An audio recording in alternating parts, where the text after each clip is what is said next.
Maxwell House really the only coffee in the world? Well, your father says so, and your father knows best.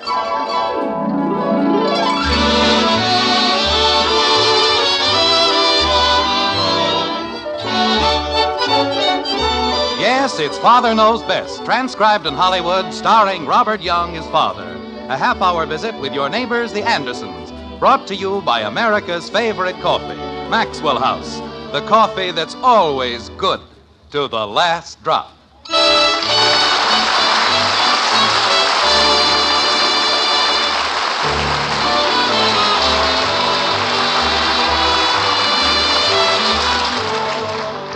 We once knew a man who was extremely wealthy, and he had a wonderful system for acquiring money which we think will interest you.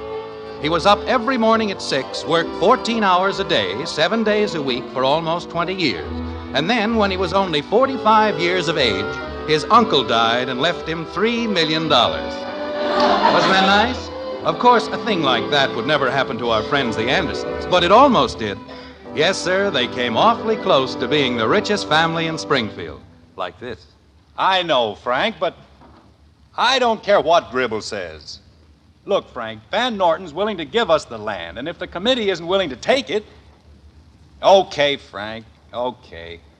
And you can tell Gribble for me that he's nothing but a pig-headed old goat. He's nothing but a self-centered, stubborn old jackass, that's what he is.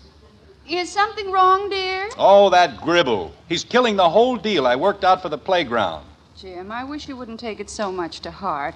After all, it isn't your responsibility. Well, that isn't the point. I talked Van Norton into giving 10 acres of land for the playground. Giving it, mind you. And Gribble won't even take it. Says there must be something wrong with it. But can't you tell the rest of the committee? Margaret, I have told them. I've told them until I'm blue in the face. Well, maybe if you talk to Mr. Gribble again. Gribble? How can you talk to a lunatic? All you have to do is mention the name Van Norton and his nose lights up like a pinball machine. I still say you've done everything you could. Well, I'm not licked yet. I may not have as much money as Gribble, but I've got a lot more sense. Of course you have, dear. I suppose you think I haven't. Jim, there's no point in arguing with me. Well, there isn't anybody else around to argue with. All right, dear, if it makes you feel any better. Hello, Mother. Hello, Father. Hello, Miss Hepburn. Betty. Betty, if you're going to start spouting poetry, I'm warning you right now. Isn't this the most beautiful day you've ever seen? Beautiful. It's snowing.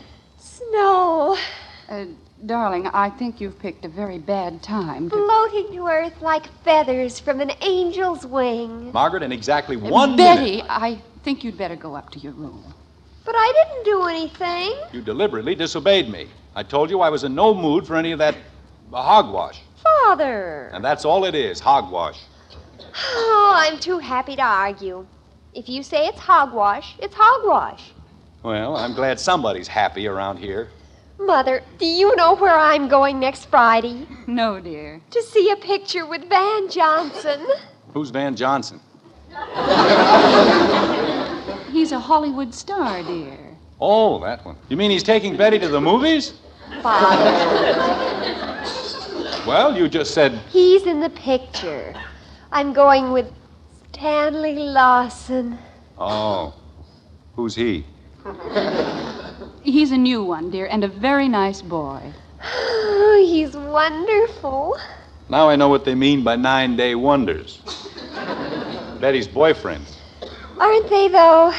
Hi, everybody. What's cooking? Oh. Jim, now what is it? Why does everybody have to be so happy? Boy, will you hear what we're gonna do? Hello, Bud. Joe Phillips and I bought a half interest in a corn popper, and we're gonna clean up. Hello, Bud. We're gonna set up a stand outside the movies and sell popcorn to all the kids.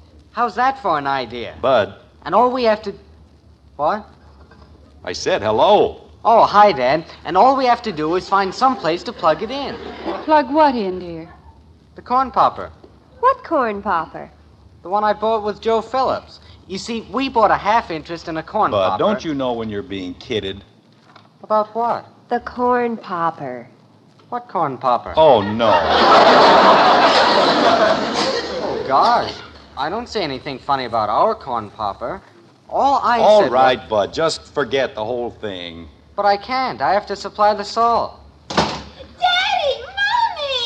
Oh, dear. Now what? I was elected. Oh, Mommy, I was elected. Well, if it isn't William Jennings Bryan. Kathleen, how many times have I told you? Oh, Daddy, I was elected. Isn't it wonderful? All right, now just calm down. Take it easy. I was elected. To what were you elected? I'm the treasurer. They had an election, and I'm the treasurer. The treasurer? Say, Kathy. Bud, not the first day.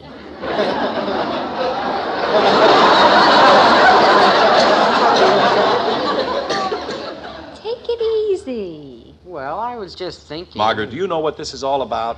Why, of course, dear. Kathy was elected treasurer. Margaret. Of what? My club, Daddy.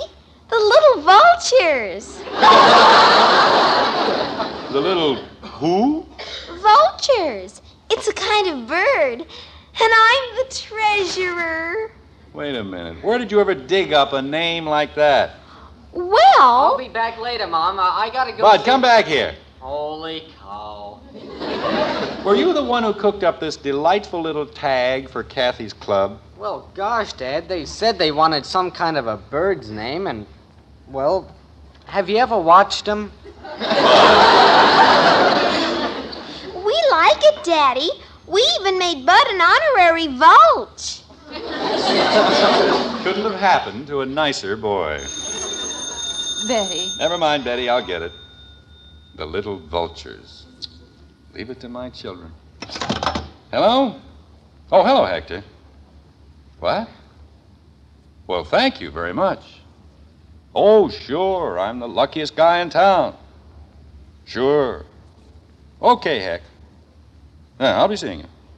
Congratulations.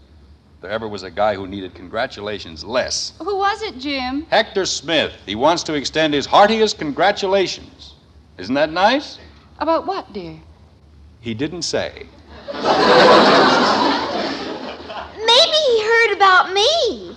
He's known about you for years, and believe me, that isn't what he meant. Jim, I won't be able to sleep a wink all night. Why don't I call Elizabeth back? Well, I guess you won't have to. Maybe this time our dear friend Hector will let us all in on the joke. Some joke. Hello, Heck. Oh, George. I'm sorry, George. You see, Heck called me a minute ago, and I thought... Well, thank you, George, but I don't know what... George. No, we're not having any celebration. We don't even know... George. Hello, George. Oh, fine. Was it Hector? No, it was George Phillips. And he's very happy for us. What on earth do you suppose it means? I don't know, but if those guys are having a good time at our expense... I'll get it. You stay where you are. I'll find out what this is about if it takes all night. And if that's the kind of friends I've got... Hello? Hello? Jim, it was the front door. Oh. Get a man so mixed up he doesn't know what bell is ringing. After a while, I'll probably hear bells when nothing's ringing. Yes? Mr. Anderson? Yes? Well, my name is Ford, Richard Ford, of the legal firm of McGonigal, Bristol, and Finch. Oh? Well, come in, Mr. Ford. Mr. Ford. Thank you very much. Jim, if it's the paper boy, tell him I'll pay him next time. It wasn't the paper boy, honey. Is that Mrs. Anderson? Yeah, she's in the living room, but... Well, why don't we tell her the good news? What good news? All in good time, Mr. Anderson. All in good time. Mrs. Anderson. And all the little Anderson. Honey, this is Mr. Ford of, McGonigal, Bristol, and Finch. Attorneys. How do you do? Well, how do you do? Sit down, Mr. Ford. Thank you. Why don't you kids find something to do someplace? Oh, no. Let them stay, by all means.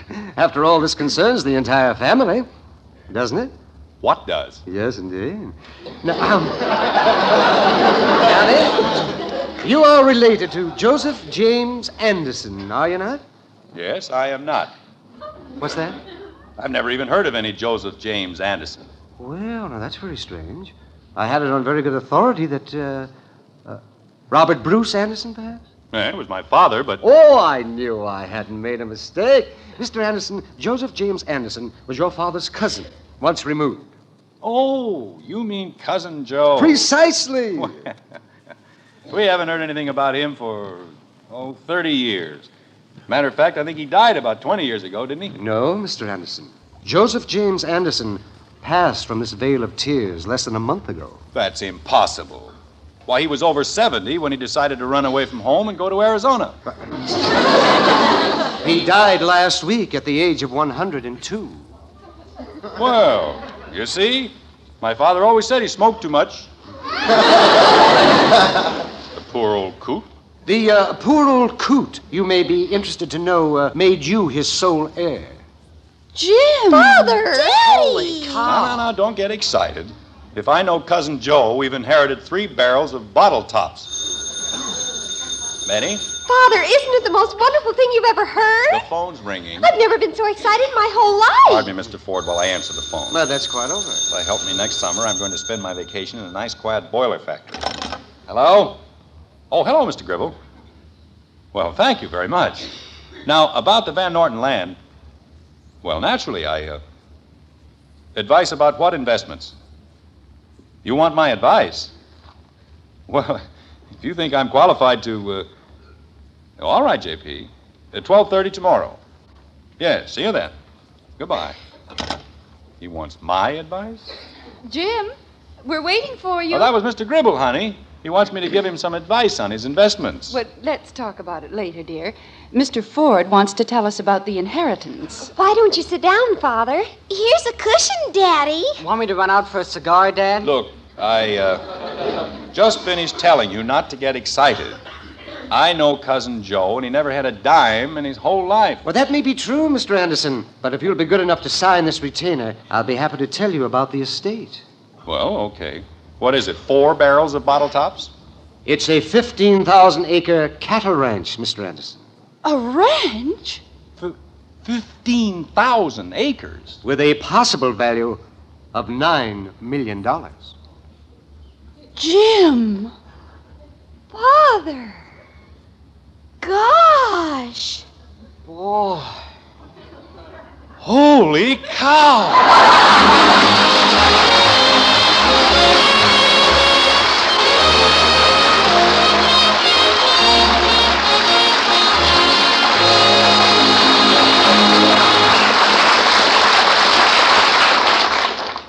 So Father's inherited a $9 million estate.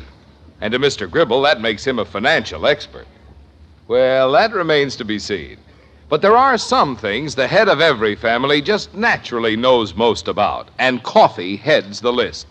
Yes, ladies, when it comes to coffee, wonderfully good coffee you enjoy every time, the world's greatest expert is your husband. Of course, down the years, we've been rated experts, too. More families do enjoy our Maxwell House coffee than any other brand. But when you fill the cups, the final authority is your husband. So here's our promise. Tomorrow, if you'll fill his cup with Maxwell House, he'll thank you and say, Best cup of coffee I ever tasted. yes, he'll say that, or we'll give you back your money. We're that sure. You see, no other coffee has that wonderful good to the last drop flavor. That's because no other coffee has our famous Maxwell House recipe, a recipe demanding certain fine coffees blended a particular way. In a word, no coffee tastes like Maxwell House because no coffee's made like Maxwell House. But don't take my say-so. Tomorrow, start serving Maxwell House to your husband. If he doesn't say, best coffee ever, just send us the can and unused portion, and we'll gladly refund every penny you paid. Our address is right on every familiar blue tin. Tomorrow, then, put it up to your expert. Serve your husband the coffee with the world's most famous flavor, Maxwell House coffee. Always good to the last drop.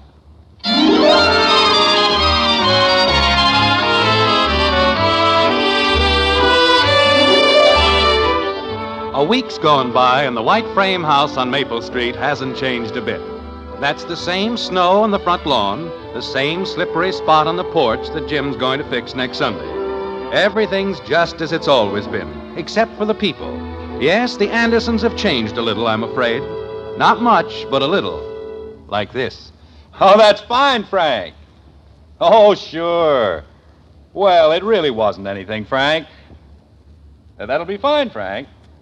Sure, Wednesday's as good a night as any. You bet, Frank. Good night, Frank.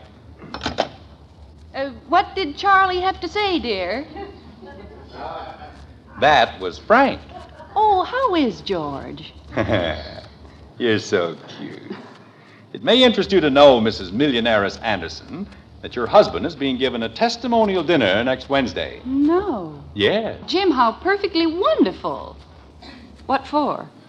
Why, for putting through the playground. That's what for. It's all signed, sealed, and delivered. Jim, that is wonderful. Boy, what a playground that's going to be. You and Mr. Van Norton have done a wonderful thing for Springfield, and I'm proud of you both. Well, you know how it is with us rich men. Jim, do you know what I'm going to do with our first $1,000,000? I'm going to buy Bud some new socks. Good for you. I have never seen a boy so hard on socks in my whole life. Look at this. Honey, speaking of millions, Yes, dear. don't be too surprised if Cousin Joe's ranch comes to less than Mr. Ford said. I was only joking, dear. I know. But when he said 9 million, that was only if each acre was a whole unit. I didn't understand that very well, Jim.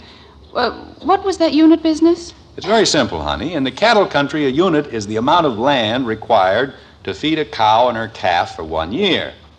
That's the way they figure. And that's worth $600. Roughly. Then why do you say it might be less?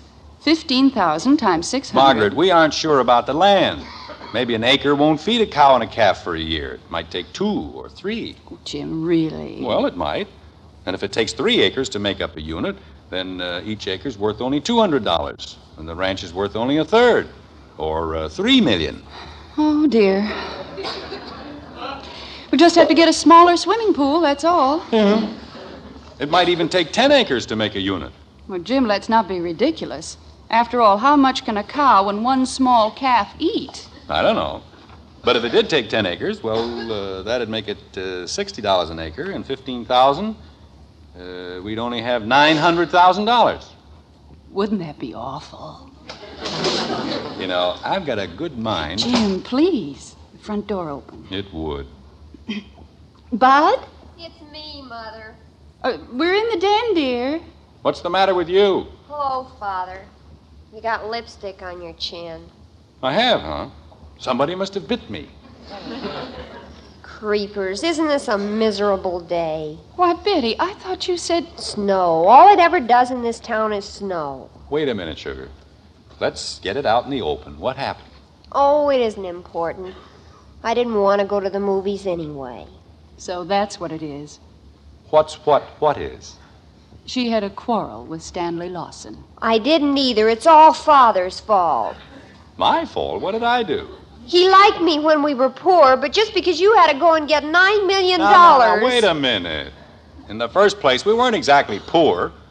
And in the second place, we've got the $9 million nicely whittled down to practically nothing. You have? It might even be less than $1 million. Oh. Well, what good is that? He still won't take me. He says he can't afford loge seats. Why, Betty. I told him I didn't mind, but he says girls with $9 million always sit in loge seats. Naturally. They save a whole row for girls with $9 million. It's the row right in back of the girls with $10 million.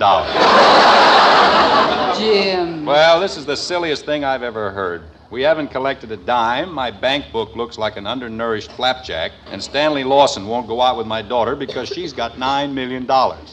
Betty, don't you think if you explain to him that nothing has really changed... But it has. Everything's changed. Bud? Hello, Dad.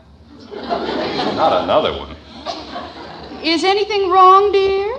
Ah, that's Joe Phillips. What a pain he turned out to be. Something amiss with the popcorn tycoons? Well, why should I supply all the butter? I bought the salt, didn't I? We were all so happy when we were poor. He even had it figured out how many pounds of butter you can buy with $9 million. My, I'll bet that'll fix all the popcorn from here to Lowe's, Calcutta. Bud, if you and Betty don't take these things too seriously, I'm sure... Mommy! Oh, ye gods. Now what? Why, Kathy, darling, what is it? They kicked me out of the club. Oh, Angel. Margaret, why don't you let me... Kathy, why did they kick you out of the club? They won't let me be a little vulture. Never mind them, sweetheart. No one can keep you from being a little vulture. Well, you know what I mean. Kathy, does our mythical 9 million have anything to do with your expulsion from the club? Uh-huh. They said it was too suspicious.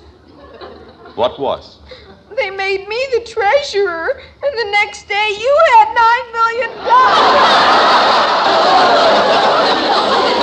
I don't know. And they said I could never be the treasurer again, and I had to give back the whole 13 cents. We're outcasts. That's what we are. Nothing but social outcasts. Fine. Tell us all about it right after you answer the phone. No, Jim, wait. Betty, why don't you take Kathy upstairs and get her cleaned up? Okay.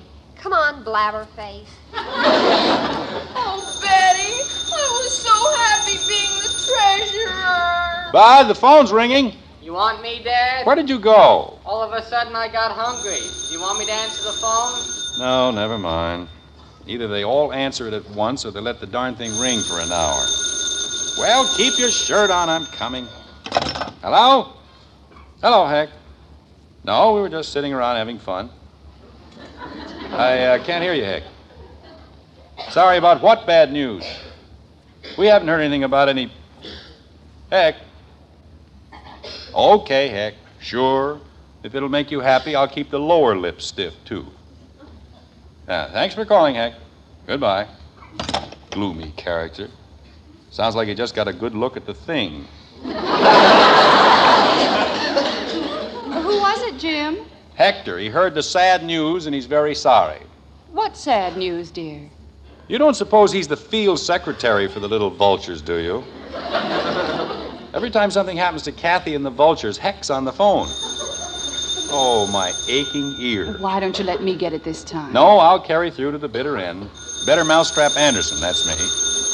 One more trip to the phone and I get permanent possession. Hello. Hello, George. Thank you very much, George. Goodbye, George. This can go on all night. What did George want, dear? Same thing, bad news, keep a stiff upper lip, pip, pip, tally-ho. Well, the least you could have done was ask him what bad news. And play straight for those two practical jokers?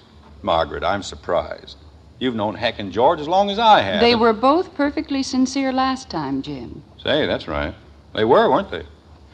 Maybe I'd better call them back.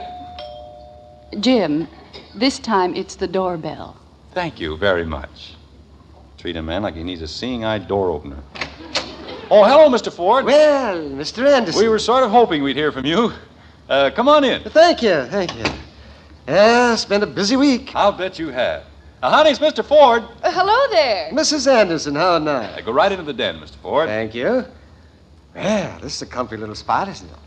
Why don't you sit at the desk, Mr. Ford, and then you can spread out all your papers and things. Well, that would be nice. Let me get a couple of cushions for you. Oh, no, this will be fine, just fine. Now. Yes? Well, first, here's the receipt for your $100 retaining fee. Oh, that. It's very important, you know, all these little details. Let me see now. The ranch. If you haven't anything else on your mind. Jim, please. Well, you must be very anxious. Of course not. What do we care for a couple of $1 million, more or less? Well, Jimmy, I'm afraid you're going to be just a little disappointed. You see, when I said $9 million, Mr. Ford, how much is it worth? Well, you remember what I told you about the unit system? 1 cow and 1 calf for 1 year? Yes? Well, on your cousin Joe's ranch, it seems that 1 cow and 1 calf need quite a bit of land. How much? 1,200 acres. 1,200? Oh, Jim. Which makes the value of the land 50 cents an acre. Oh, Jim. Well, that isn't too bad, honey. We'll have a ranch to go to every summer, and all it cost us is the $100 we gave Mr. Ford. Mr. Anderson, as your legal advisor, may I suggest that you forget the whole thing? Forget it? Well, you see, the land is only worth $7,500. Whoa, what's wrong with $7,500? Well, nothing except that we found a bill for $8,200 in back taxes. Oh, no.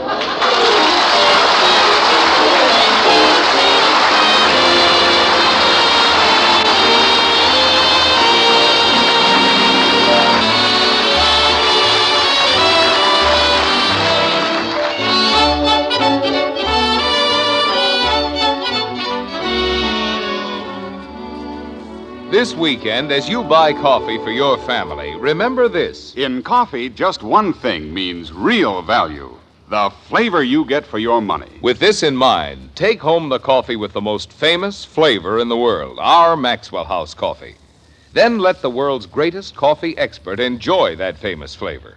Yes, serve our Maxwell House to your husband. He's the real authority on coffee. When he smiles and says, "Greatest coffee ever," you'll know Maxwell House has the flavor for you and your family. And for value, well, count for yourself all the truly good cups of coffee you get from every pound. Tomorrow, buy coffee that gives you your money's worth and more. Look for America's sign of good coffee, the big white cup and drop on the friendly blue tin. That's Maxwell House coffee. Always good to the last drop.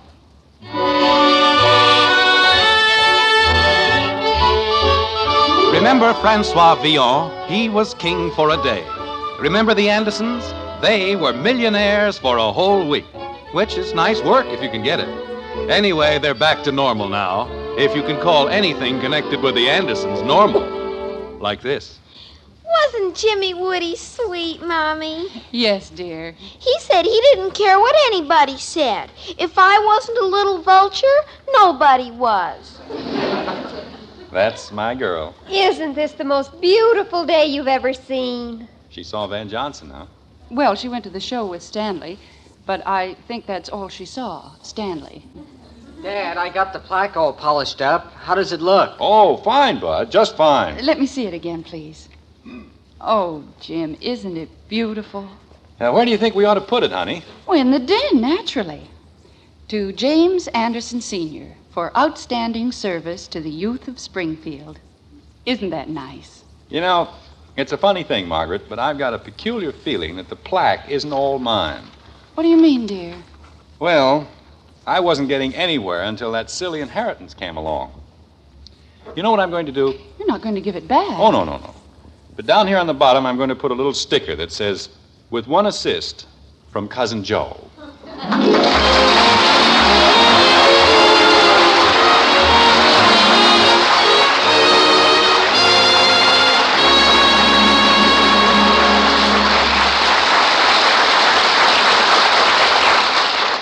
At breakfast time, you don't have to say, "You children eat your cereal right this instant." just say, Hopalong Cassidy is crazy about hot wheatmeal. just a little psychology.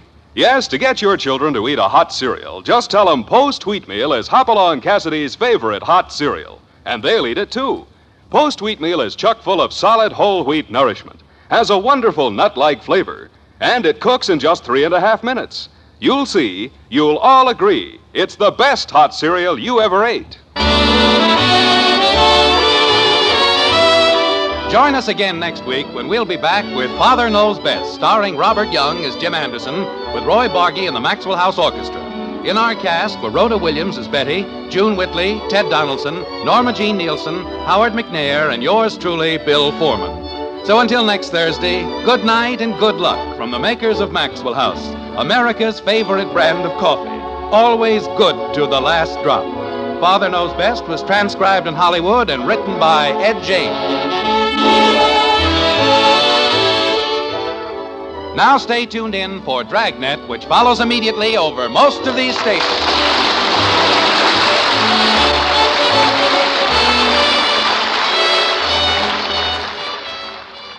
Coming up, Dragnet.